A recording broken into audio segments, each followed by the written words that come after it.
What is up, hotties? Welcome back to another episode of Stay Hot. I'm Bladen Kirk, joined as always by my two favorite co-hosts of all time, Matthew Sponauer and Theo Ash. We have a great episode planned for you all today. We're, of course, going to recap Week 3 of the NFL as it has happened thus far by actually going over our winners and losers. And no, we're not just going to be like, well, this team won and this team lost. We have certain aspects of each team that we deem winners and losers. So we're going to do that. But of course, just a reminder to subscribe to the YouTube. Follow us on Instagram. And if you haven't already, go ahead and add Stay Hot on Snapchat. The Stay Hot Instagram is, of course, at Stay Hot BW. And, you know, if you go to Snapchat, I assume you all have Snapchat. If you don't have Snapchat, I can't help you there. But just go and search for Stay Hot. And you can go and add Stay Hot on Snapchat. Who knows? Maybe one day we'll add somebody back. I don't even. Are we able to do that? I'm not logged in. I don't think we are. They'll never let me log into the Stay Hot Snapchat. I want to do one of those things where like Theo takes over the Stay Hot Snapchat. Theo Snapchat like, takeover. A day 1 million subscribers. We like go and vlog our day with like. Next time we go to Vegas or like LA, we can like really feel like influencers. We'll do a Stay Hot vlog on Snapchat. We'll only do that though if we get a ton of ads on the Snapchat. But before we get into our biggest winners and losers from Week 3, Matt, Theo, how are you guys doing today? I'm pretty good. Panthers won. You know, I want him to tank a little bit. I want a quarterback, but I'm never going to pass up a chance to beat the Saints, I'm afraid. The Aints in my book. The Aints. I always forget that you have like rivals. Yeah, I feel I'm indifferent to the Falcons. I'm indifferent to Tampa. I don't like the Saints. But you hate the Saints? Okay. I hate their general manager. I don't know. I'm good. I hate the Buccaneers. I think I might hate the Buccaneers more than you do. Oh, yeah. At this point with the Brady-Rodgers rivalry. It was ugly, but the Packers got it done today. Therefore, settling once and for all the debate on who can carry a bad roster more, Rodgers or Brady. They both had all their wide receivers like out or a bunch of weapons out. And Rodgers got the W. And I will not be, if you want to comment with some nuance, if you want to comment with anything that's not just you're right, Theo, Rodgers W, Brady L. I'm closing my eye. Yeah, I can't hear you. So that's good. Another good thing is I got this app called the Seek app by iNaturalist, and you can take a picture of anything. Birds. And it does its very best with some degree of accuracy to identify it. So I've just been going, and then it records everything that you see. So I've been going on these nature walks and just scanning every plant that I find. And I've got this whole log of all the plants that I've seen. And now I know what all the wildflowers are. That's sick. That are around. I'm like, that's showy goldeneye. Yeah, that's, I can't remember now. But if I checked, I would. So it's on top of bird watching now, which I already know all the birds, but now it's now you know I'm really all the paying plants attention too. to I know all the plants, and while I'm paying attention to the plants, I'm seeing weird bugs, and I'm scanning those too. So I've become obsessed with this app and scanning every bug that I see. And I found some weird bugs. I found a crazy green beetle out on one of these walks. So I'd recommend everybody download this. This is not a paid promotion, but if you get that app, in the chalkboard, this is a paid promotion. I added a channel called Touching Grass. And if you scan something cool, put it in there. And if you scan something, anybody who scans something cooler than what I scan, I will post it on the TikTok. That is my little competition. Okay. Is each week I'm going to see who scans cooler shit than me. And then they can get a little shout out. Do I get to determine what's cooler? So that way I'm impartial. No, I get to decide. I get to decide what's cooler. Nothing is going to be cooler than what I think I'm the foremost nature authority and can just. You got to beat a. Are you saying I don't touch grass, Theo? Is that you said? You don't touch grass. You said that you don't like hiking and stuff. You said that on a previous episode. Did you see episode. the praying mantis I had in my house? I did. That's super cool. That would get a shout out if you were to scanned it. We got a big grasshopper too, and we get lizards, and I had one of those big ass leaf bugs in the house. It was all if you didn't scan it, you like may as well leaf, the whole thing. I know, dude. If you didn't scan it, you may have well have not. You may have well not have seen it. It wasn't a fraudulent bug. I'm afraid. Is it like a social media type thing? That app? No, it's just kind of your own. It's not like be. I hate to say we should turn everything into social media, but it would be cool to like follow people and like, here's this bug I saw. No, I agree. But it's you do have badges. You do get badges. So like there are challenges that's like find 3 seed spreading like conifers or something. Yeah, or like find 5 bugs today. I'm like, okay. But like I don't know if you could see my phone, but like look at all the observations I've recorded. I recorded elk. I recorded a chicken that I saw, and it was like finding chickens, man. Yeah, just in a coop by a restaurant. But you know, at any rate, none of this has anything to do with football. But I'm big on my scanning. I'm in my scanning era. So on a football note, though, this is one of the few weeks where all of the Stay Hot teams won. Oh yes, that's true. This very rarely happens, where the Browns, Panthers, and Packers all win. Oh, that's good. So two of these 3 teams are weighing down our average. Yeah, the Packers and Panthers, we know. It's okay. But let's get into our biggest winners. We're going to start with the biggest winners, then we'll do some honorable mentions, then biggest losers, and then some honorable mentions there as well. Matt, who is your first biggest winner? Dolphins defense. They played... in 3 or 4 years, or like people looking back, if you're a Dolphins fan, you'll always be like, you remember the defense, the game that the Dolphins defense played the day? It was a real classic. They were on the field. Okay, so it's like Bill going into it, the narratives are like, Bills 17-0, Bills impossible to stop. Bills, like, what do you even possibly do? Yeah. And it was scorching hot, and they were on the field for 40 minutes, and they held the Bills to 19. And they, even towards the end of the game there, it's like safety. All of a sudden, you guys got to go back on the field and get a stop. And they did. And it was a mix of things for them. Their pass rush was really good. Melvin Ingram had a great game. Outside of the one weirdo play that they had on that 3rd and goal, they did a really good job limiting explosives. The pass rush was getting at it. Jerome Baker had a pretty solid game.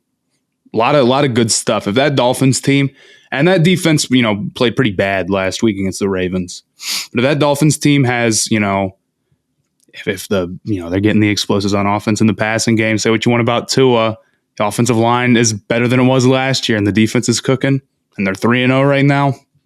Big things. Yeah, I'll say that I'm sick of throwing. I want to see more games won on the ground. Okay, the Bills. Yes. Attempted what I'm looking at 71 passes in this game. Their wide receivers are cramping up. They're melting on the field. It was a horrible game plan to pass that much. Keep the ball on the ground, bleed some clock so your guys like who are from Buffalo, New York aren't out there for so long. You've got Josh Allen attempting 63 passes. Well, they're 71 passes, 71 dropbacks. So 73 passes, and then he scrambled 8 times. So he's dropping back 71 times.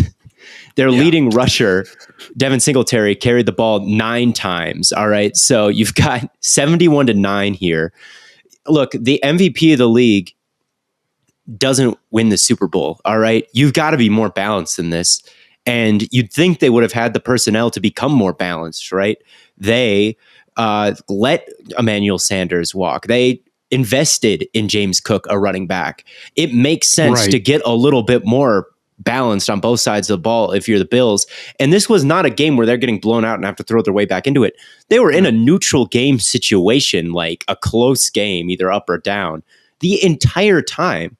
And their pass rate is still this high. Look, the NFL is cyclical. And after the Seahawks won their Super Bowl and the Legion of Boom, everybody wanted those one high structures, right? We've talked about this over and over and over again. When that's the case, passing got more and more efficient, right? But if we're going to live in these worlds where teams are going to put a roof on you and force you to dink and dunk your way down the field, it's going to be a return of like some of the like rushing is going to get more efficient in those scenarios. It just is.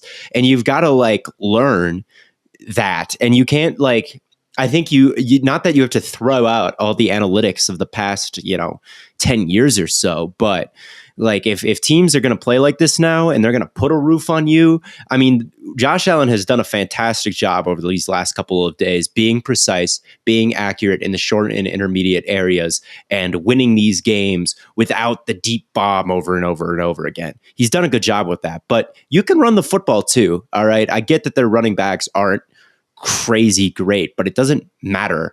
All right, do it. Establish some toughness in your culture. Establish, like, I'm sure your offensive line will thank you for it, since they get to go forward and hit somebody. Offensive linemen prefer to run block. They prefer, like it'll be better. Like, truly, there is a reason that teams do it. There's a reason why it's not 100% pass all the time, right? And not to take anything away from the Dolphins, right? I don't want to sit here and say that, but like Bills, they're like, your offensive coordinator is out having a hissy fit in the box. Play call better, Like, well, at the same time, I think a lot of it is, I don't know if they have the personnel. I mean, okay, their rushing efficiency is never going to look that bad because Josh Allen. And today they had Zach Moss broke off that big one, right? Mm-hmm. Outside of that, though, Devin Singletary, 9 carries. How many yards? 13. Moss had that 43-yard run, and I think he finished with probably about 43 yards. James Cook, who they drafted in the 3rd round, they don't play him. He doesn't ever see the field, essentially.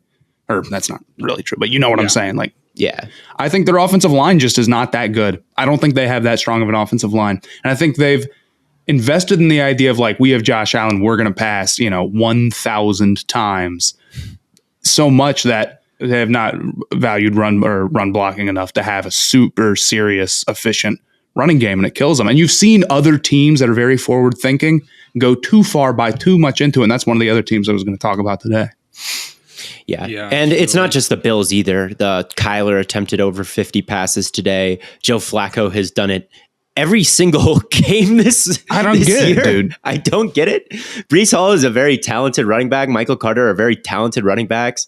Elijah Vera-Tucker is a very talented guard. You've got like some nice pieces on the offensive line. You've invested in that area, and they just have. I get that they're the Jets and they're down, but like, damn, man, like, and same with Kyler, right? James Conner isn't that dude, so maybe, but like, keep it on the ground a little bit. The Chiefs didn't have like any successful runs today. Like, you got to keep the, like, I don't want to sit here and just say like, keep the ball on the ground for, just to be a football guy, but there are legitimate like upsides to doing it that don't show up on a stat sheet. That is a fact. And in the Bills case today, speeding up that game in the 100-degree heat or whatever it was down there, it would have been smart. But this is a winners and losers. The Bills are not my like main losers. The Dolphins did a very good job continuing to weather the storm that is Josh Allen and Stephon Diggs, over and over and over and over again. You can say what they want about the offense versus the Bills defense, which is totally depleted. They still had Josh Allen, right? They still had to put up points and outscore Josh Allen, and they were. Yeah. I mean, it was a functional Bills offense despite the heat and all that. They didn't let them get anything going on the ground, forced them to become one-dimensional, and shut them down. So yeah. If I told you before the game, for the one play where they rushed like 9. That's they blitzed him a lot. Play. They heated him up a little bit after we talked with Ruiz about this last week. He's like, I hope they do a little bit more to try to disrupt him, because a lot of teams have just been putting that shell on cover 4 and hoping they can't beat him deep. And then Josh Allen has just been picking him apart over and over again. In this game, with mixed results, there were some nice plays that the Bills did against the blitz and some sacks and whatnot. But they heated him up a little bit. They blitzed him a little bit more, which of course these Dolphins are going to do. They like to blitz, and it was a nice little kind of change of pace. And it's not what the Bills. They weren't just sitting back and letting Josh Allen pick them apart. So right, yep. And he was saying that Bill Belichick was maybe the only one with the guts to do that, but.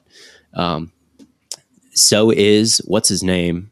the old defensive coordinator for the Dolphins. So I don't remember his name. But anyway, that's what they were doing. Yeah, they were sending 9. They were blitzing. And I thought that was admirable.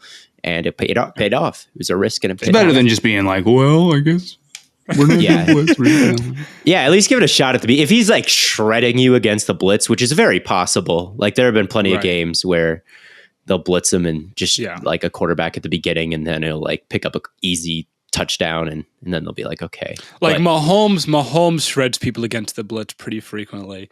So like, yeah, right. Joe Flacco has 150 passing attempts right now, by the way, in 3 games. It's unbelievable. It's I put up that joke.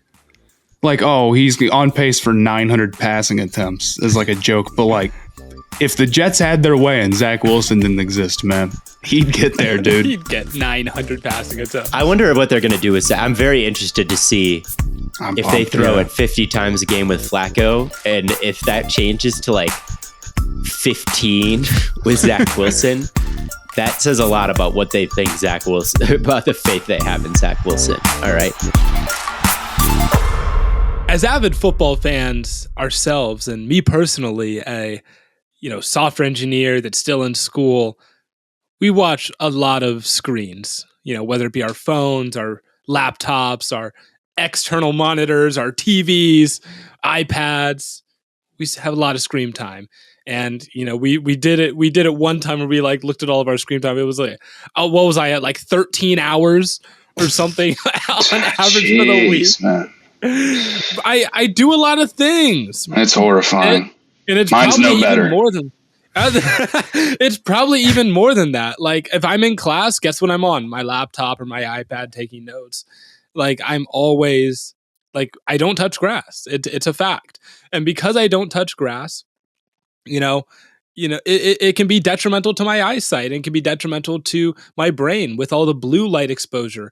And studies have shown that exposure to this much blue light from these devices can lead to headaches, eye fatigue, blurry vision, and even trouble sleeping. And I haven't been wearing my Felix Gray glasses, and I got COVID.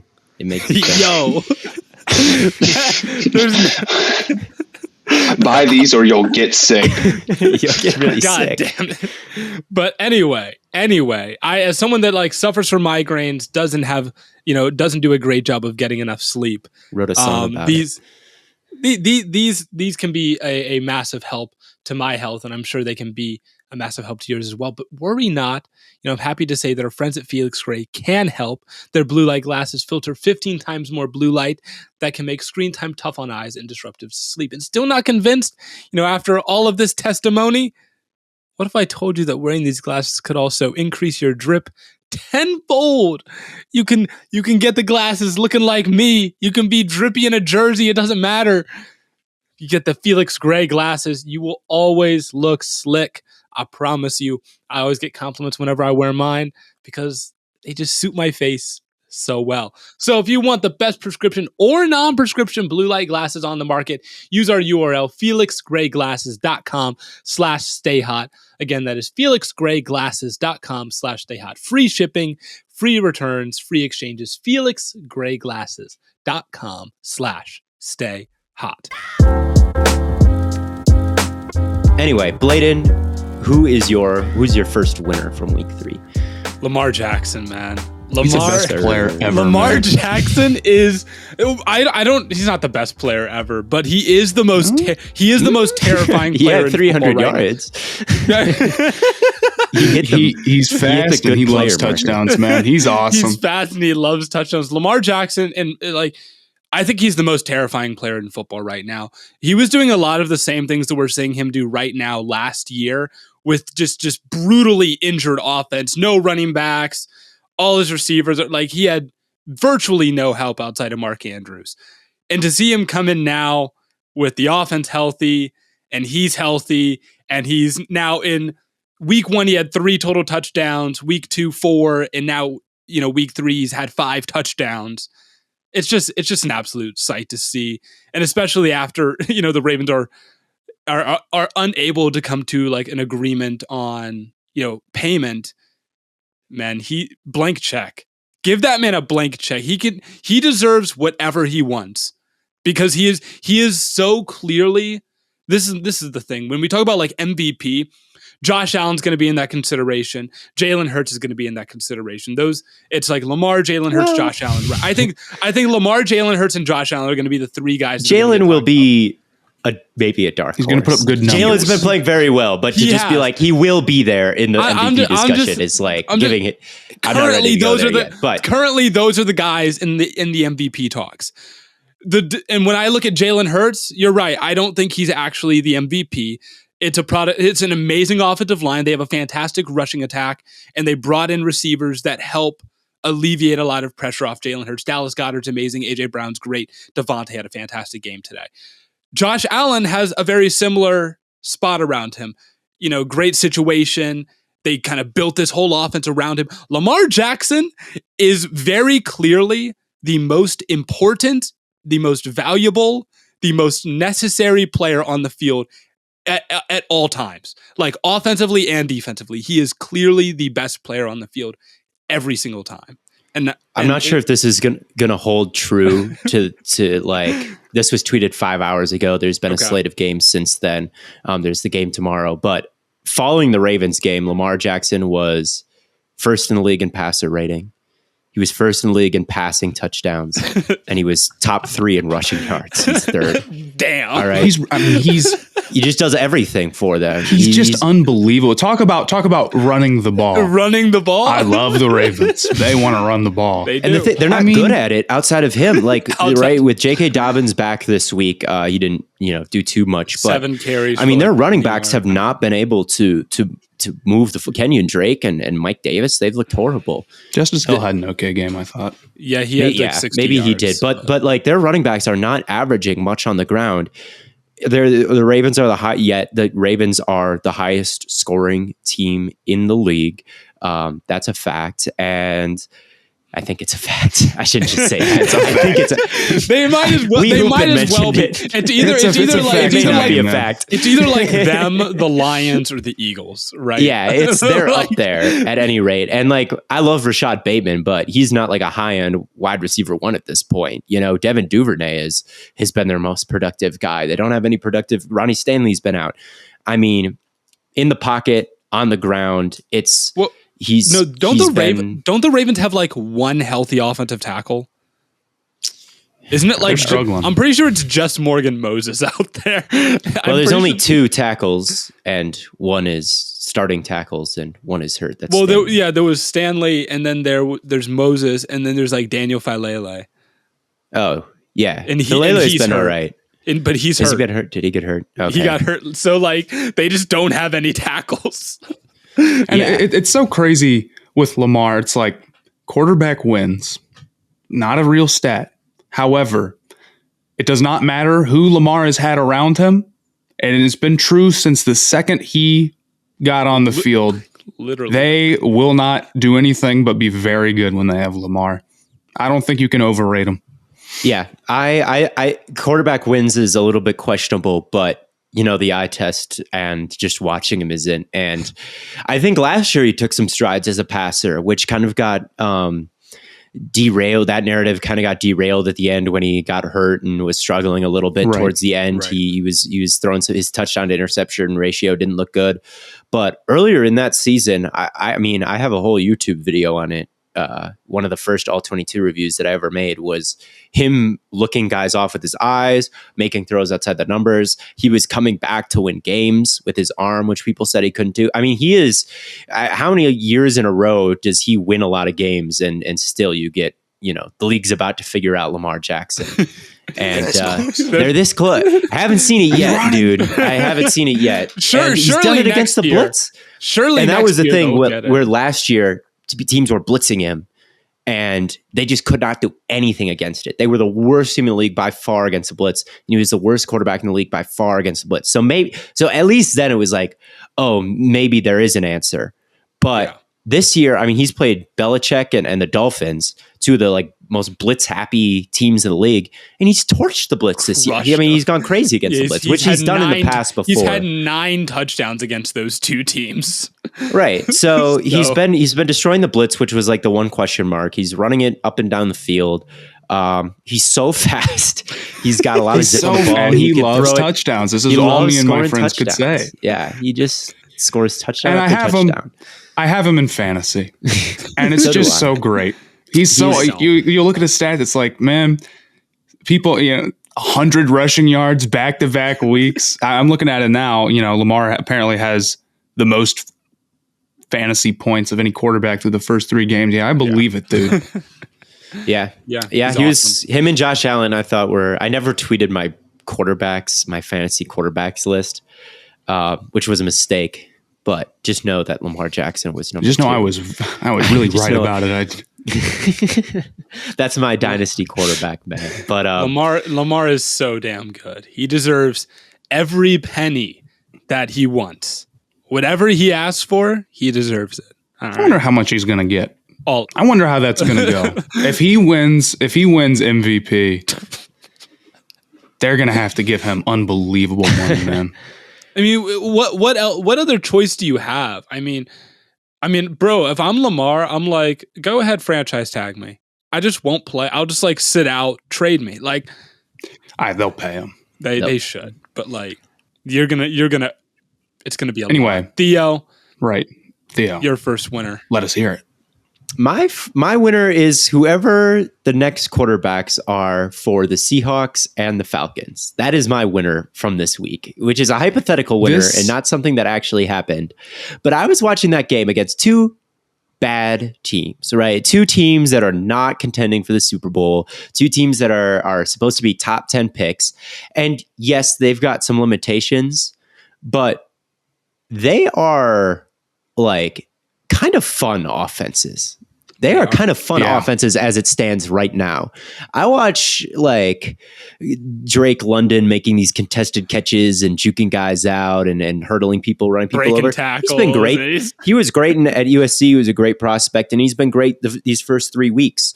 Kyle Pitts finally got going a little bit today. They gave him a little shovel pass, and he took that 30 yards. He mossed someone. He had 80 yards receiving. Pretty good for a tight end.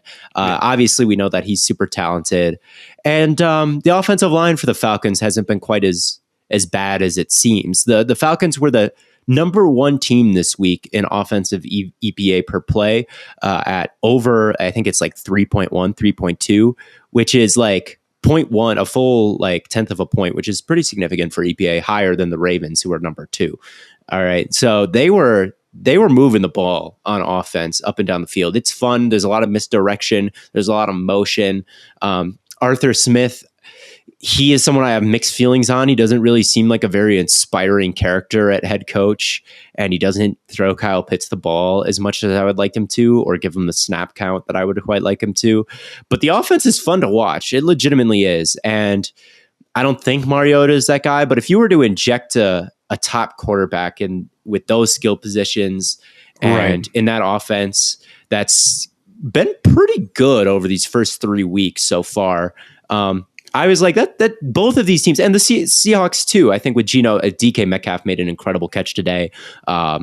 Their offensive line does look improved. Kenneth Walker had a play where he looks like LaShawn McCoy today, and I still hold Rashad Penny. Yeah, I saw him that and one. Rashad Penny. I don't know if Rashad Penny will be there next year.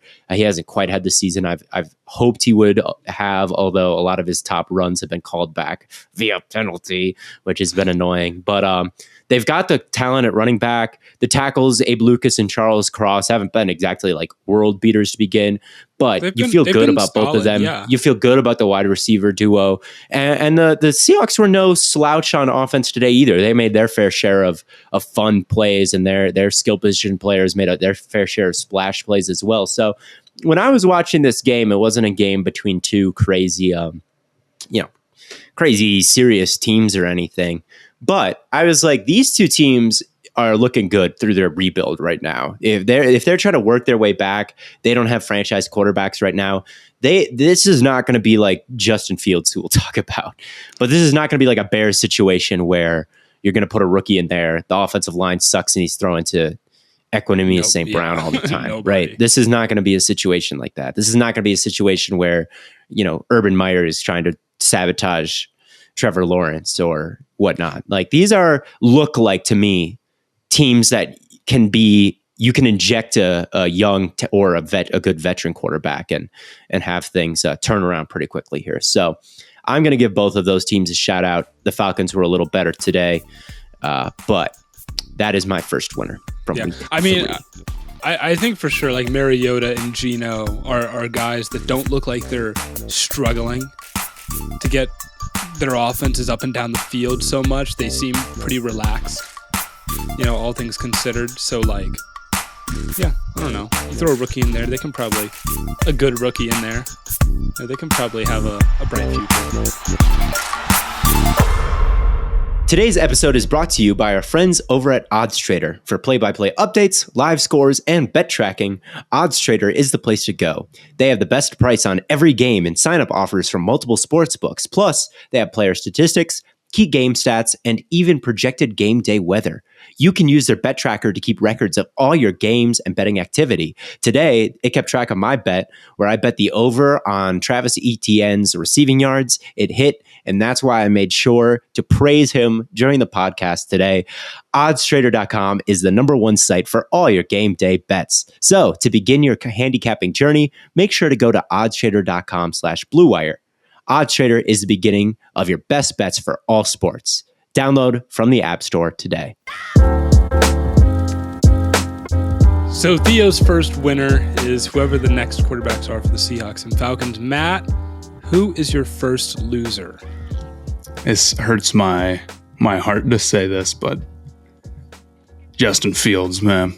Busted. I went on. No. I went on to the Bears subreddit, Reddit user, and the top post was like, Bears fans mad at Justin Fields. And if we're getting to the point where the Bears fans are like, yeah, man, this is about it. We're about at the end of our rope. It's time, I'm afraid. And what I think is killing them is like the Bears are not playing bad. The Bears are actually kind of playing all right. And It's just like that interception he had that I think was like from like a clean pocket where it's just like he just overthrows the guy by like 5 yards and it's not even close and they don't have a chance at it. How do you spin that one other than like, well, he's young, well, things will turn it around? I don't know. I think that playing at Ohio State, I kind of buy into the Ohio State quarterback, not a good thing. Playing, I know. This is my new. I do not think that playing behind this unbelievable offensive line against teams that have absolutely no hope against you and play like it's the 1970s or whatever, and like just having all day to throw and all your guys are wide open, I don't think that helps you translate to then all of a sudden you're on the Bears and you have to deal with, the speed of the game and like the pressure. He doesn't handle it well. He just looks like the game's a little too fast for him. And the misfires have just been killer. And I know the Bears are not, putting him in a great situation, but when the team is winning mostly in spite of him, yeah, it's tough, dude. Like how much longer can you do this before it's like, man, you got to show something. I did not think the Bears deserved to win today. Like there were so many points. Like they got out of there with the dub and like good for them. And I'm going to go to my basketball class tomorrow and my instructor's going to be like, Bladen, Mr. Kirk, how about them Bears, huh? Because he's a Bears fan. But like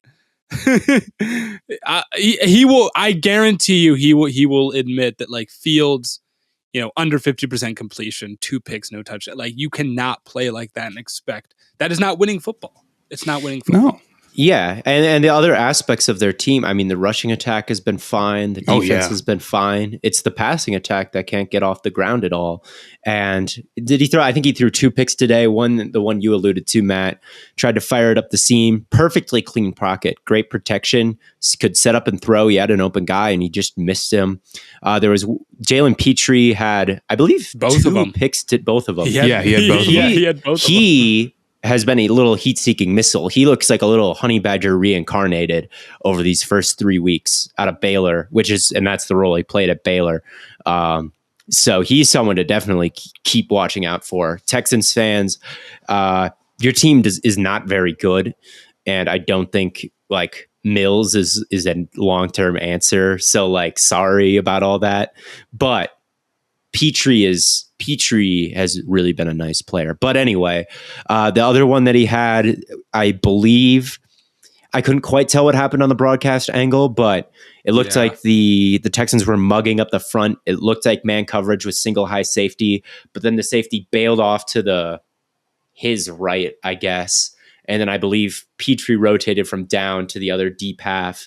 And then Fields tried to beat him over the top because he thought that single high safety bailed out. But Petrie was right there to make that play. So that was also, he got tricked. He got fooled there. It's not a dropped pick. It's not even the game against the 49ers where he was sliding around in the mud and all the Bears fans shared the GIF and it'd be like, this is really my quarterback, man. He had 19 yards at halftime there before the rain really even picked up. And and the Bears don't trust it. They don't let him air it out. They want to keep the ball out of his hands as much as possible. They want to run it over and over and over again. And as much as the reporting might be, oh, they like Justin Fields. Oh, they trust Justin Fields. It's like, well, they're not showing that on the they're not letting him throw it. They're trying to keep it out of his hands and they have good running, but like Khalil Herbert went crazy today. Yeah, he had a great game. So, yeah, Khalil Herbert's kind of nice. He is kind of nice too. So yeah, Fields has been holding back the Bears this far. And like last year, Trevor Lawrence didn't throw a touchdown for however long. He had a horrible stat line. But at least with him, I could look at him and I was swearing up and down, like, that guy's still good. Look at his pocket presence. Look at his high-end arm strength. Look at some of the throws he was making. I don't feel that way about Justin Fields. I don't feel like, oh man, like the situation is bad. Obviously, the situation is bad.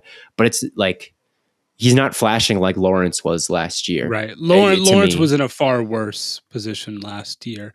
And we talk about like Allen threw it 63 times or whatever today. Fields threw it 17. The Bears ran the ball 40 times. Yeah, 40. They want to keep it out of his hands, and it's a good idea. If Fields had to throw it like 50 times in a game, I can't even imagine what would happen right now. It would be... I can't imagine what would happen right now, actually. It would be bad. So, yeah, they try to keep it out of his hands, and what limited throw, he's still making bad mistakes on the limited number of throws he does attempt. So, I agree, Matt. You can't feel good about it against a pretty bad opponent in the Houston Texans. Right. I mean, it's just like, what's the excuse? Right. Out of the amount of games he's played, and we've got to be approaching on a full season now. I mean, how many times has he had under 100 yards passing, and like his passer rating is like 33 or something right now. It's not good, or at least over the last 2 weeks. But yeah, definitely a loser. Bladen. Yes. Who's taking an L? Who took the biggest L for you? Who took the biggest L? We'll go with the Saints offense. I have two offenses that I'm not particularly fond of right now. The Saints really does not speak to me right now. Like, the receivers, I think, are quite good. Chris Olave and Michael Thomas have proven to be very quality at this point. Ohio State legends, but they're not running the ball very well. Alvin Kamara is not looking like Alvin Kamara. Jameis Winston has been misfiring. And whether or not that's a shocker. Jameis, no. He's played so bad, man. A lot of misfires from Jameis Winston. He has like a broken back and ankle, so like but like at the same time, he's also Jameis, and it's like you are not someone where I'm like, oh, it's all the ankle. It's all the ankle. Yeah, it's definitely a scary offense to watch. At times, and when Michael Thomas is cooking, when Olave is cooking, that it can be a fun offense. And we've seen Michael Thomas had like 2 touchdowns week 1, but today it was not good, and they lost to the Panthers. So yeah, I don't know. I just don't. I had hope for this offense. I was like, oh, Jameis was efficient last year. Before he got hurt, maybe we can see some more of that this year, especially with better receivers involved. And you're going to have Kamara because it looks like he won't get suspended. But, man, it is just ugly. It is just no good at all. I think that's awfully harsh on my Panthers. They played a complete ball game today. Complete? They brought it. No, their offense was horrible. But oh my god, dude, we're not. I the last 2 weeks I have ragged on the Panthers. We're not doing it a third week in a row. All I'm saying no is one cares. I talk about them so much as like the most irrelevant football team. I have not right watched now. the Panthers. Like You're not missing anything, man. Like week 1, who did they play? It was them versus the Browns. I didn't watch that game because it was Brissett versus Baker. There were better ones on. Last week it was versus the Giants. I'm like, well, I can skip that one. And then this week I was like, well, I can skip that one. They're just always skippable. But they won. But they won. And the Saints lost Defense to that good. team. So that says something. Yeah, the Saints have kind of flown under the radar here in our like, oh man, or is it time to hit the panic button? Because the Bengals have been 0-2, the Colts didn't win, the Raiders didn't win. But the Saints quietly, through 3 games, have barely beat the Atlanta Falcons. Couldn't move the ball against the Bucs, lost a handle on it towards the end, and now lost to the Panthers. So it's been 3 pretty underwhelming performances. And honestly, like, as bad as Jameis has been and as many turnovers as he's had and as much as he has regressed from the progress he was making last year, even though I do think, like, after looking at it more and seeing that he was a pretty inaccurate quarterback last year, I was a little bit dubious that progress was going to hold. But still, this is worse than even I thought. Michael Thomas left with another injury today. I'm not totally sure what that was about or if he'll be back, but they can't run the ball. They can't, there's a reason they drafted Trevor Penning. It's because their line has a lot of holes in it, and Trevor Penning got hurt. So that upside pick isn't even there. On defense, they haven't even been really up to snuff. Both Cam Jordan and Marcus Davenport are at the bottom of the league in pass rush win rate. Going into this week, the Saints were dead last in pass rush win rate. They have 4 sacks all year, despite the fact that they've played 2 quarterbacks in Mariota and Mayfield with just terrible pocket presence. They haven't been able to get much push. They're supposed to have this great defensive line with some high-end stars and depth, but Peyton Turner has been completely invisible. Like, it's just been a really, like, the defense hasn't been horrid. Like, they held the Bucs offense to not that many points. The Panthers didn't exactly slice and dice them today, but it's just been an underwhelming year. It just looks like last year for the Saints, really. It looks like they've still got Trevor. It might look worse than last year. Like it looks like they've got Trevor Siemian and Marquez Callaway out there. Like they're struggling to move the football just as much. It just looks like last year. And they were the most injured team in the league last year. So you'd expect massive improvements, and we haven't seen it. Haven't seen them yet.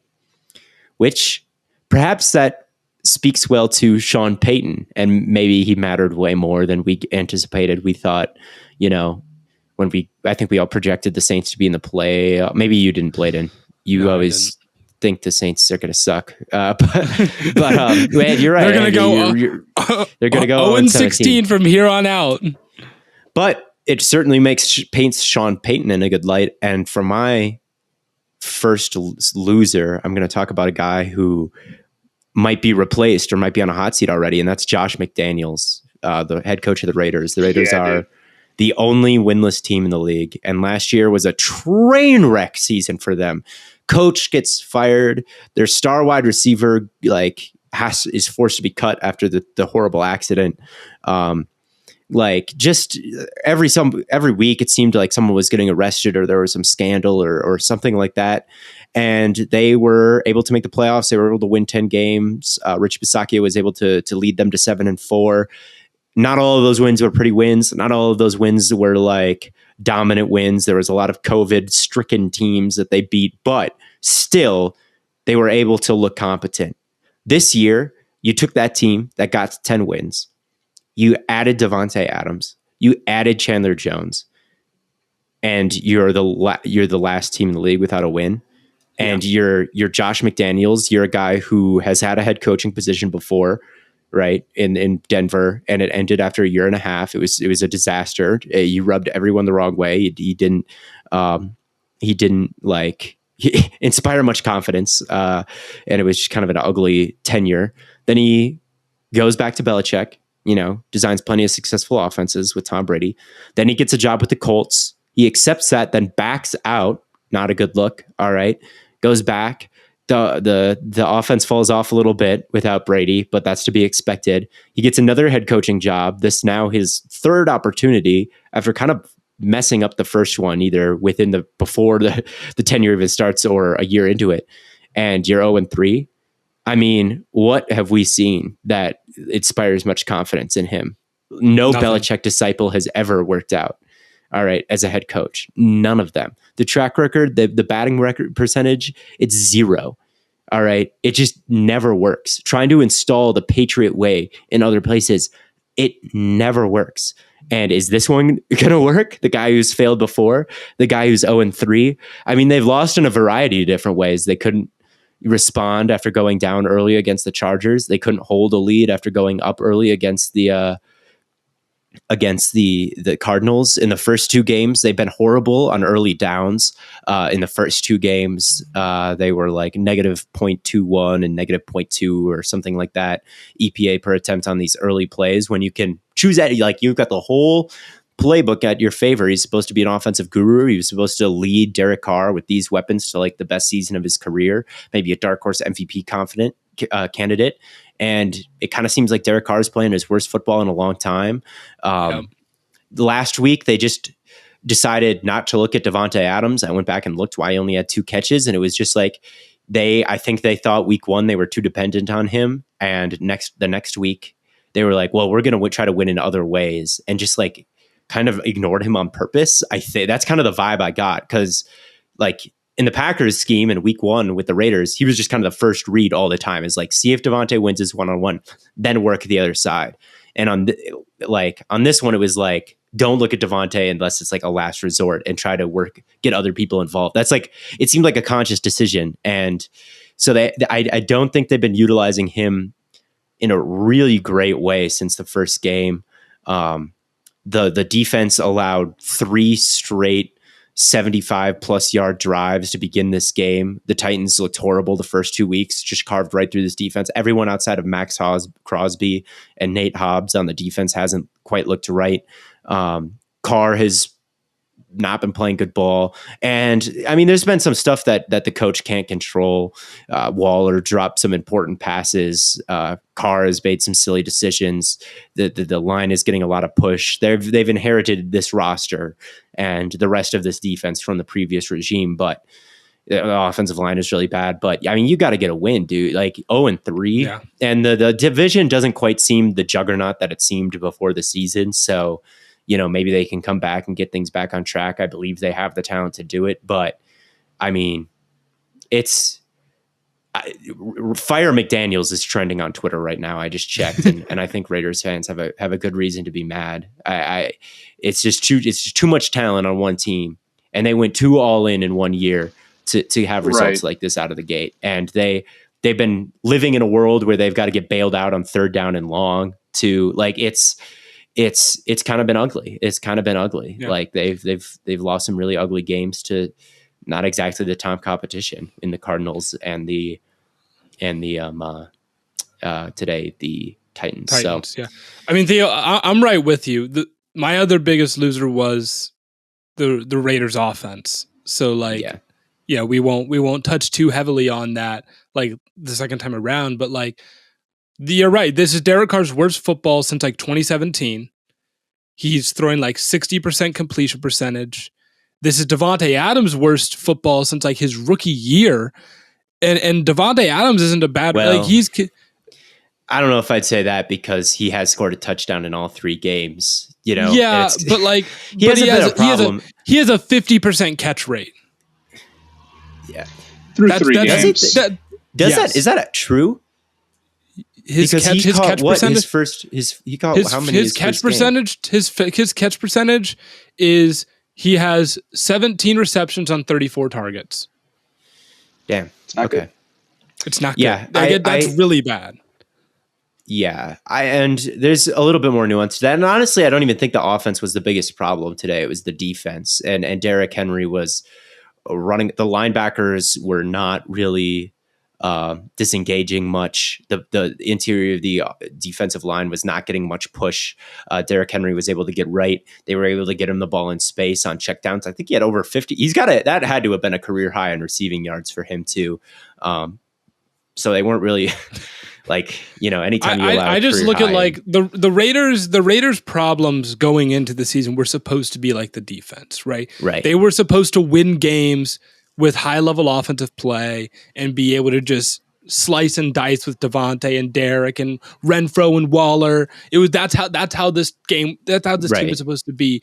And through 3 weeks, they've gone and scored 19, 23 in overtime, and then 22 today.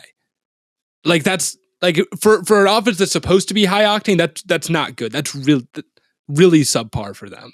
So that's why I look at them as like a really that's true. That's the offense was definitely had really high expectations and was supposed to be potentially top 5 in the league. Yeah, and you're right that the defense has, I think, been worse than the offense, especially today. But you're right that it was supposed to be expectations, right? And McDaniels is an offensive coach, so at the end of the day, it does fall on him. They're 8th right now in the league in penalties, so top 10 in penalties. I'm sure they're bottom 10 in early down success rate. They've been, like I said, they've been living on these they've been having to convert these 3rd and long situations through the first 3 weeks, and it was a little better today, but still couldn't come away with a W because of the defense. So it's just been rough, and I do think they're one of the best 0-3 teams ever. Like, they've got so much talent that I think they can turn it around and be at least mediocre. But they're the opposite Giants, the anti-Giants. 0-3 is a big hole to come out from. And when you had 10 wins, no matter how they came, and you add 2 high caliber guys, and Chandler Jones hasn't quite looked high caliber, but that's, I guess, a story for another time. But they added a lot of talent, and you gotta have better results from this, especially from a guy who doesn't really deserve much leeway because of what he's done in the past. So he's my loser. Right. He's my loser. Yeah, first loser. Yeah, Raiders offense, McDaniels, that whole group is just not looking good. Matt, who is your other winner? From Frankie Louvu, man. I guess we are talking about the Panthers again. He's so good, dude. He's unbelievable. Every single game. Is he the best player on the Panthers? Okay, I put that in the group chat, like, because I'm a horrible Panthers fan. I'm a terrible fan, but he's just always making plays. I feel like as a Panthers fan, I got pretty high standards for linebackers, and he's living up to it, dude. He is a force in run defense, and I know we were talking about this earlier. I know with analytics ball the way it is that we're not supposed to care about that anymore. That's cool. How many interceptions do you have? What are you doing against this tight end? But he's unbelievable. And I mean, he didn't really get the credit for it, but he basically scored a touchdown, forcing that fumble for them this game. So no, I don't know if he's the best player on the Panthers, but he's one of them. He really is. I mean, he just doesn't have the name value for it yet. So I'm really hoping he starts to get some more respect, because he's just been unbelievable so far, and he was unbelievable last year. I mean, what was the stat for the tackles for losses? He had a ridiculous number. He was, I think, top 10 in the league in run tackles for loss, despite the fact that he played less than a third of the snaps. It's something like that, where he just lived in the backfield, and he can rush the passer too. He's very versatile. He's kind of blurs the line between linebacker and edge rusher.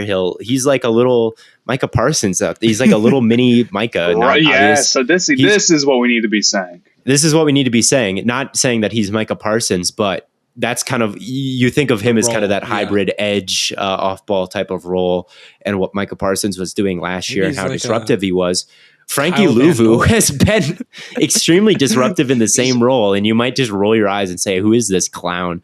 But I mean, he's the next Demario Davis in the sense that the Jets let him go, and he just goes on to become an extremely productive linebacker in the NFC South. Not that they're similar body types or play styles, but it reminds me, Jets fans, we've got to be like, come on, stop letting these bum linebackers go to the NFC South where they develop into Pro Bowlers. And then they become superstars. Yeah, Frankie Louvu, if we're gonna keep talking about that Saints Panthers game, he was all over the place again. And right. He was my X factor for that team going into this year, and he's lived up every bit to it. And he is the X. And that stat, he played 24% of snaps last season.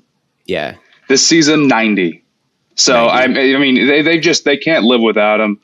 Do you have, for people who are unfamiliar, do you have his box score in front of you, and can you read like some of the numbers he's put up this year? I don't think.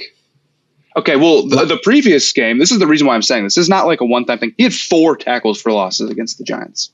Yes. I mean, he is ridiculous. And today the numbers didn't look that great, but again, he's the one who basically made the biggest play of the game for them on defense. I feel pretty solid saying he's the best. I guess Brian Burns is up there too, but like he's right there with him, man. He's so good. And he just doesn't have the name value yet, and it's too bad. But double-edged sword with name value though, because you're the guy that like knows him, and you feel like all big and bad is seeing that, and no one else sees it. But then as soon as everyone else does, you're gonna be like, oh, well, that was my guy, and now he's everyone's guy. I feel more that way about draft prospects. Like every once in a while, I'm like, this guy is gonna blow up and be a draft darling or whatever. And when it happens, I want everyone to know that he was on my team, so I heard about him 1 week earlier or something. I don't know, but Frankie Louvu is my winner, and he actually won. So nice. He did win. Yes, he has been quite nice. Bladen, who is your second winner? My other winner is Doug Peterson. We're gonna hear Jaguars a lot of talks elite, of like, I fear. The Jags do look so good. And we're going to hear a lot of talks of like coach of the year. And I think it was like Brandon Staley was the front runner in the preseason. And we're going to see the Eagles coach, Nick Sirianni. We're going to see the Dolphins coach, McDaniel. But Doug Peterson's going to be up in that conversation, and he deserves to be, especially if the Jags can make a run at the AFC South, which the AFC South is nothing special. They can for sure win that division if they play how they did today every single week. They can for sure win that division, and that gives Doug Peterson a real good shot at Coach of the Year. And the difference that he has made in Trevor Lawrence's development, just in like the seriousness of that team, it's so drastic. It's so drastic. So Doug Peterson got a win today, huge win, and he could very easily be a Coach of the Year candidate. Yeah, I think he deserves that conversation. The coaching on both sides was apparent, like between them and the Chargers. Like the Jaguars look so much better coached than the Chargers did. I mean, not to get into like to distract from the glorious Jacksonville Jaguars, because I'm down to talk about the glorious Jacksonville Jaguars. Well, I know Matt's other loser it's the Chargers defense, isn't it? I have things to say about them. Very much in the same vein. I'll stick with the offense. Then, because their offense today, first of all, they had Herbert in on cracked ribs playing hurt. Yeah. The game is completely out of reach, and they've just got him in the air, taking hits, throwing it left and right. Like, this is why you guys are so hurt, dude. Like, you are just doing clearly an abysmal job of managing the injury of your star quarterback. Get him the hell out of there. He did not get hurt. But like, the fuck are you guys doing? Like, this game is out of reach. You had to have like a laser guided like Vicodin injection into his ribs week 1. And like I don't know if he was clearly not right, because he threw a 55-yard in the air pass off balance across his body. Like, but it's not. It wasn't worth the risk. That's so like he had some like high end athletic plays, but I mean, that's a painful injury. I'm sure it hurts every time he inhales. Right? He's off a perk or whatever he's off of, but like that's. I don't know what like how he's feeling. I can't speak on that Rodgers. I don't know, but he's clearly they've got Herbert out there off perks. They've got down Herbert 28 with a minute to go. Yes, they do. They do. And it's like their offense doesn't design yards after the catch. Like Joe Lombardi. People, Theo, are the Chargers, why do you think the Chargers are like so good? Because their roster really was so good to begin this year. Like they're not going to win 15 games. They're just too. Rashawn Slater could be out the rest of the year with a bicep injury. It seems like Keenan Allen's hurt. Joey Bosa's hurt. Corey Linsley's hurt. J.C. Jackson is hurt. Justin Herbert is hurt. Like, obviously, this is not a team that's going to be the best in the league at this point. They're this injured through 3 weeks. But, I mean, even besides from that, I feel silly because I didn't give them enough of a Joe Lombardi tax. Like, there's no yak in the offense. It's like Mike Williams. It's so funny because, like, when I was telling people, like, oh, Herbert or Tua, I've been gone on this tangent. I'm so sorry, Bladen. This is about Doug Peterson.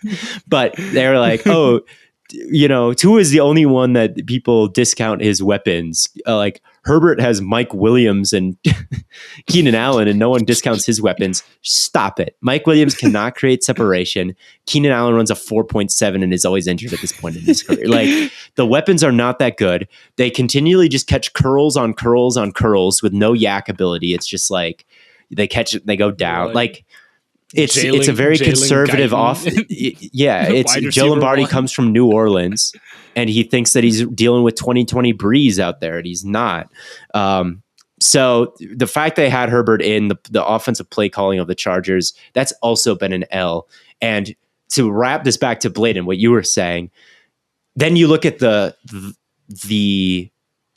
Jaguars, and they're letting Trevor Lawrence, they're pressing the easy button a bunch of times. He got the ball out in 2.3 seconds on average today. Just quick pass to an open guy all the time. Trevor Lawrence has looked more and more accurate and is getting the ball out on time, perfectly timed, perfect accuracy on all these throws. And, they've been dinking and dunking, picking teams apart up and down the field. And that's like, and they've been hitting guys in stride and giving them yards after catch opportunities with screens or slants or RPO or whatever. And they're letting these guys like take it upfield. And Lawrence is also a very talented player that can unlock like the first or second touchdown today, I believe it was, where he threw across his body. So yes, so that was me taking over your winner. Bro took the scenic route to get back. I took the scenic route, and I wanted to talk about it. Like him compared to Joe Lombardi and Brandon Staley is just like Brandon Staley real coach of really the year looks like. Staley, you're fraudulent. Get out of here. You're fraudulent. You care too much about analytics. I do want to also point out, like, the Chargers, Justin Herbert, we talked about, like, oh, you got to dial back the passing attempts. Justin Herbert threw the ball 45 times. I don't know how many dropbacks he had. He threw the football 45 times today, and the Chargers only ran the ball 12 times. In what world? Like, I get, like, I get at least Bills, on this right? one, they were down big for a lot of the game, where I can kind of see that. Okay, but like, they should have taken Herbert out. Yeah, A, take Herbert out. B, where is like the mitigating your quarterback's injury? Like, you're going to have him. Okay, let's run the ball a little bit. Don't put the game in his hands to where he has to do these incredible plays. Like, I understand he can make the plays, but God, like, help him out. It's horrible injury management. This just turned into another L segment where we're just piling on the terrible We're just Chargers. piling on the, Matt, why don't you go for the finisher by talking about their defense here? Their run defense is, I don't think it got that much better, did it? They have added some stuff up front. Khalil Mack, good. However, they still have, I think their weakness is that those linebackers are not good run support linebackers. They're like, you're basically a safety type linebackers. We care more about you being able to cover tight ends, and that does not actually fly. That does not work. That's one big thing the Chiefs have up on the Chargers right now, is that their line, like Bolton's out there, like they've done a good job with that. So the Chargers, I just don't buy into the run defense at all. And we've been talking about this all day, where it's like teams just completely think like running the ball is just crazy ridiculous. How could you possibly think that? And it's the Chargers obviously, embody that probably more than any other team right now, don't they? And it's come back to bite them. Their defense was pitiful. So I'm worried about that. Tillery is still much in the rotation too. He is. I don't think he played that many snaps. I don't think he plays like a ton of snaps, but you go on the Chargers depth chart right now. I've seen him there. I see. Yep. You know what I'm talking about, Theo. Yeah, it's Tillery. So, and the other thing, while we just talk about everything wrong, if you're going to, the Chargers should have drafted a receiver. They should have. Yep, their receivers are average. Yeah, their receivers are maybe below average. Across the board, maybe not their average receivers, but Keenan Allen is like kind of the route running, yada, yada, yada guy. And Mike Williams is good, not great. If your game plan is like, we're not going to run the ball, we don't care. Okay, that's fine. You have to have great receivers too. Herbert is not enough to do it alone. Go get yourself like a 1A type guy. And there were guys to go get this year. There were great receivers. And they just didn't do it. They didn't make a point to. And I just think that they rely so much. And now Herbert's banged up and Allen's out, and that's not going to work. And their defense is better. They've played better games than this. But James Robinson had 100 yards rushing today. James Robinson's also been amazing. And he's coming off an Achilles, right? Since he's been in the league, he's been amazing. He's a really good. But he's coming off an Achilles. Yes, he is. That's like game over for running backs. I've viewed that as like, you're done, dude. Like, that's just, there's no way you can come back from that one.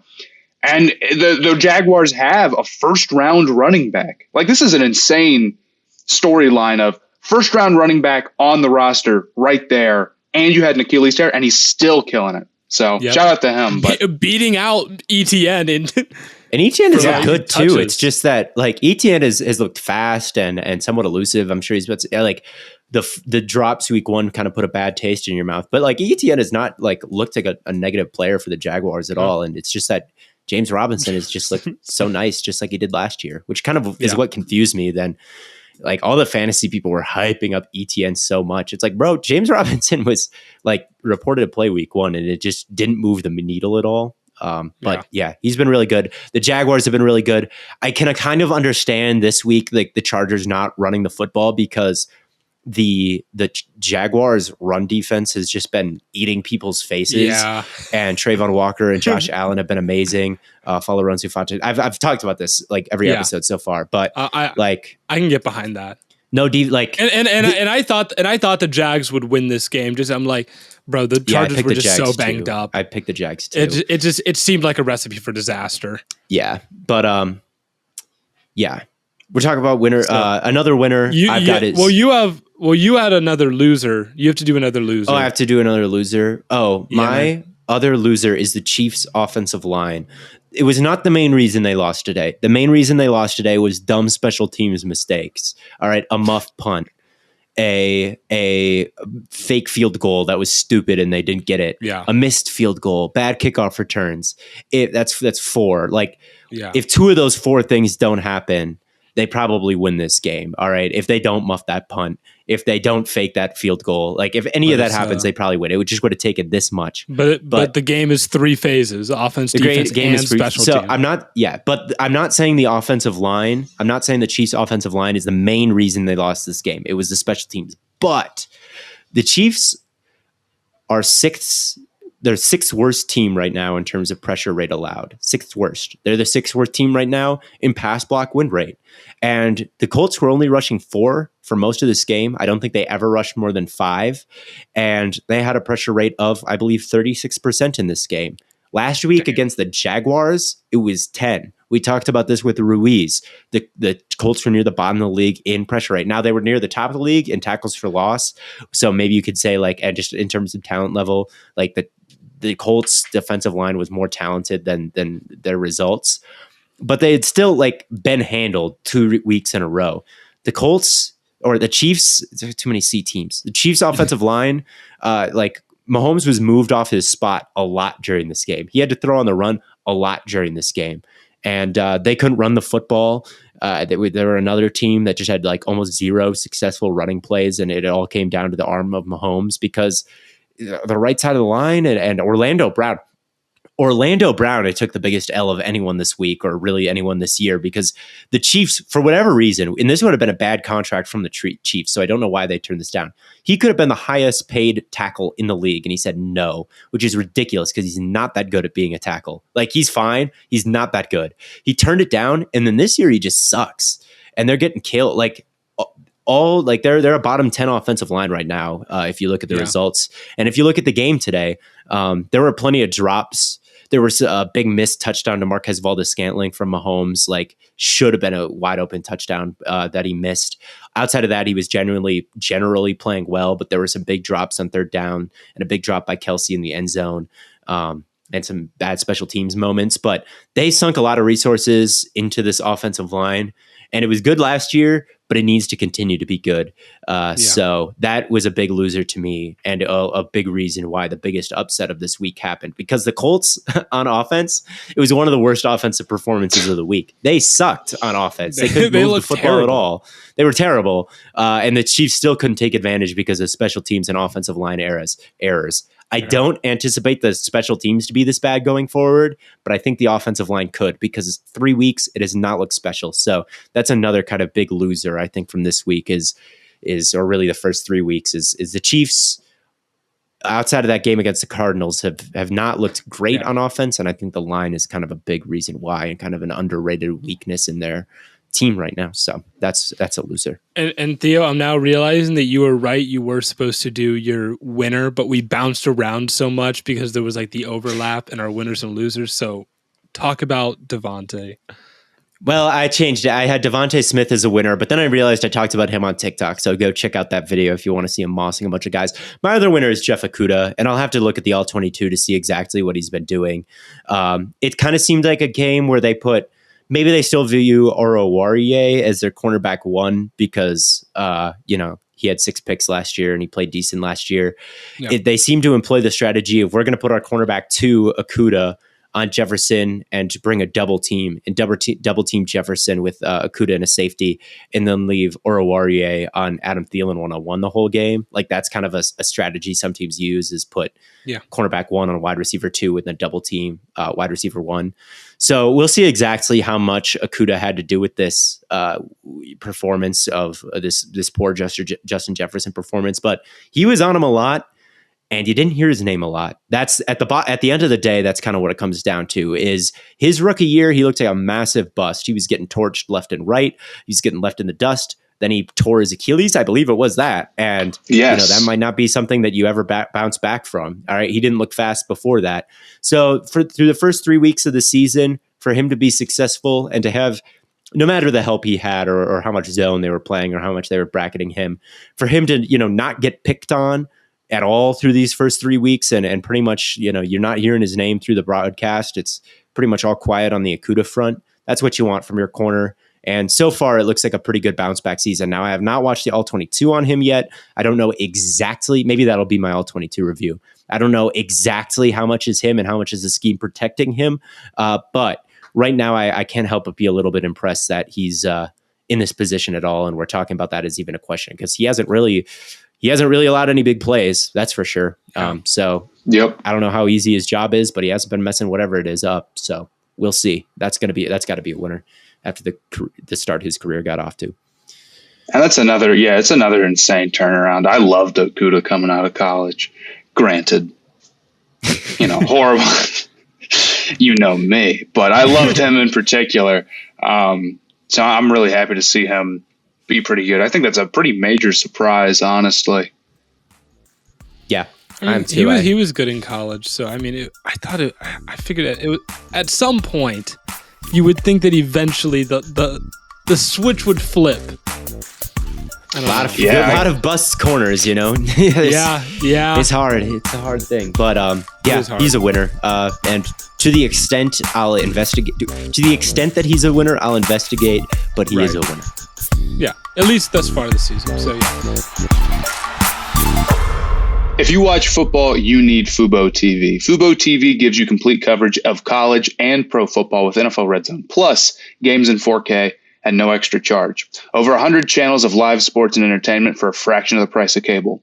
Watch on all your devices and never miss a game or an episode of your favorite shows with included cloud-based DVR. Plus, there's no contract, no commitment, and you can cancel at any time. Right now, you can try Fubo TV free for 7 days and get 15% off your first month. Just go to FuboTV.com/stayhot. That's FuboTV.com/stayhot. I think before we wrap up, we can talk a little bit about our fantasy team. We're gonna get another win. It's not over. Like, the week isn't over, but like, I don't think either of us have anyone left to play, and we are up by 20. So yes, sir. Well, there's no. It's the Giants and the Cowboys, so there's not that many options of fantasy relevant players tomorrow. Unless fair they got enough. Zeke or CD or something. But I thought we could just like go over like picks we really hit on. Christian Kirk, killer. Travis Kelce was an obvious, like, he was going to be good. Dameon Pierce had a good game today. Herbert's gonna be a struggle for us. Just because with his injury. So hopefully we can scrape by. But so far, I mean, the team is looking pretty solid, and we don't even have DeAndre Hopkins right now. Romeo Doubs had a good game. Like, we have a lot of guys that, like, if we rotate properly, I think we're gonna have a pretty good. We're all right. We're pretty good. I'm fairly happy with the team. There's a world where it's like everyone's healthy. That's Kamara needs to killer. step it up. He's our killer right now. If he steps it up, and we've got Mike Williams and Christian Kirk who is on pace. And by the way, shout out Trent Baalke for the Christian. That actually looks like the best deal in the NFL right now, because not only is he playing to his contract level and catching like multiple touchdowns every single game or whatever he's doing, and actually being a steady, reliable presence that Trevor Lawrence so desperately needed to develop. Like, if he plays like this the rest of the year, that contract just looks like straight up what he would get, like straight up expected. Not only that, like just the contract by himself, the fact that he signed that contract at all got AJ Brown out of town. It severely weakened a division opponent. That's true. That's true. It rocked the whole league. No one wanted to sign their wide receivers. The one wide receiver contract that's aging the best is Kirk, and it jettisoned like the best player in the entire AFC. The AJ Brown contract is going to age well too. It might too. Like, but it jettisoned the Titans severely lowballed him. It jettisoned like the best player in the AFC South out of the AFC South, and now Christian Kirk looks like the best receiver in the AFC South. So like it was a Trent Baalke. We did not see the vision. We did not fire Baalke, the clown in the stands, all of that. Oh, why are you drafting Trayvon Walker? Why are you doing this? Why are you doing that? We couldn't see, dude. We were blind. Trent Baalke was wide awake. His third eye, chess moves were made, and his third eye was not blinking, dude. Not only like the firing of Doug Peterson, Falaronzu Fatukasi, the drafting of Trayvon Walker, the signing of Christian Kirk. It is all part of a master plan, and I will never doubt Trent Baalke again, the best GM in football. Hey, don't talk bad about his one mistake. Ever talk bad about the Jags again. What was his one? Shouldn't mistake? have traded away Laviska Shenault. Laviska. Well, you got to answer to your crimes here a little bit. Although I think I called him bad on the last podcast. You called him bad. We all were like, I don't remember this. Theo was like, has he played a snap yet? I just asked a question because he was bad last year. Leading question, objection, Your Honor. Oh, yeah. Dude, he had an awesome he seen the play. field for the Panthers this year? No, he hadn't. We all had a laugh. How can he not see the Panthers how can he not see the field for the Carolina Panthers, who have Shi Smith and Robbie Anderson as like contributing players? And today, he proved to us that he just needed a little bit of time to learn the playbook, and then he will be the next Percy Harvin, I suppose. Yeah, he had a 67-yard touchdown. It was a sick touchdown too. You know, your Panthers. Sick. What's happened to Terrence Marshall Jr., man? You told me life would be great, and it's well. Here's the problem. The problem is that the Panthers didn't draft Ford. So I'm sorry, it's things are not all good. Not all good. You see what drafting 4 did for Nick Chubb, right? It was the same thing that Jordan Love, the drafting of Jordan Love did for Rodgers. It lit a fire beneath him, and then Rodgers won 2 straight MVPs. Nick Chubb is on his way to his first offensive player of the year. 2 straight MVPs for Nick Chubb. 2 straight offensive player of the year awards for Nick Chubb after Jerome Ford lit a fire under him with his stellar preseason performance. But yes, Laviska Shenault, good performance. Good play.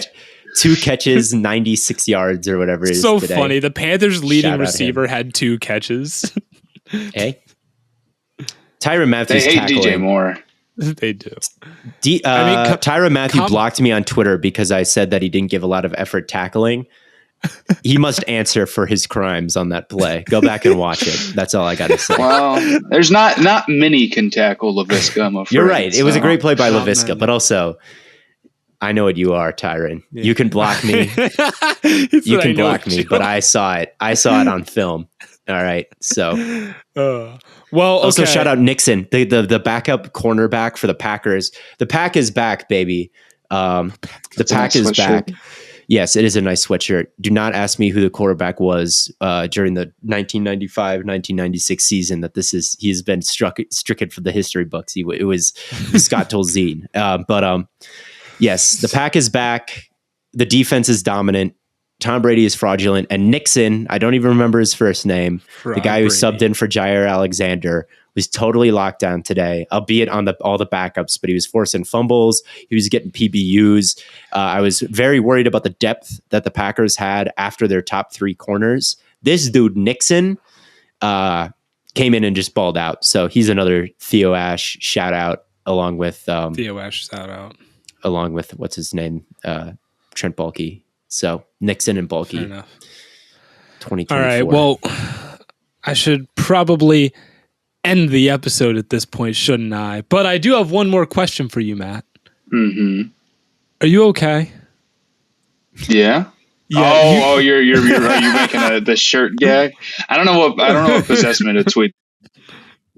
Well, okay. So all I know is that you tweeted that you were wearing the yellow shirt, and then after both the Chiefs and Bills lost, everyone in the comments was like, Matt is not wearing the yellow shirt anymore. No, it's just so funny because where is it? I don't know. It's such a yellow shirt, and it's just yellow. It's like this bright ass yellow shirt.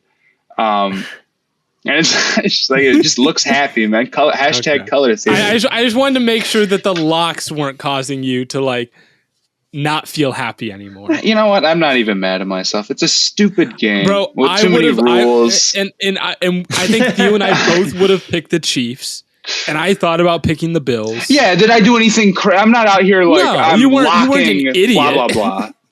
At the time, I didn't realize that both of their safeties were going to be out. Neither did I. Pause. Yeah.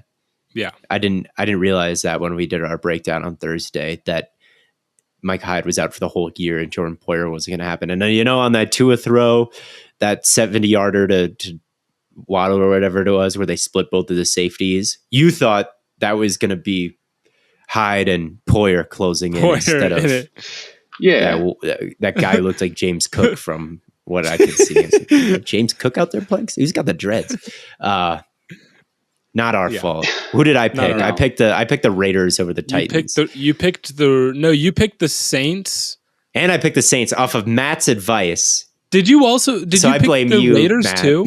And never bet against the Panthers, man. That's a lesson you'll have to learn. There's no way, Theo, that you picked the Raiders. They didn't put it on the graphic, but I picked the Raiders. No, I didn't. Yeah, you did. I picked the Eagles and Ravens. Theo picked the challenge flag. Theo picked the Saints and Bengals. I picked the Raven. They didn't put it on the. I shouldn't even say this because it makes me look worse that I locked the Raiders over the Titans, but I truly did. Shout out that one guy who had 150 yards for them. Number 10. Mac Hollins. Mac Hollins. Career day. Maybe I'll do a player review on him. But anyway, I'll that pretty much wraps things up for us. Thank you all for tuning in. As always, tons of content coming on all platforms.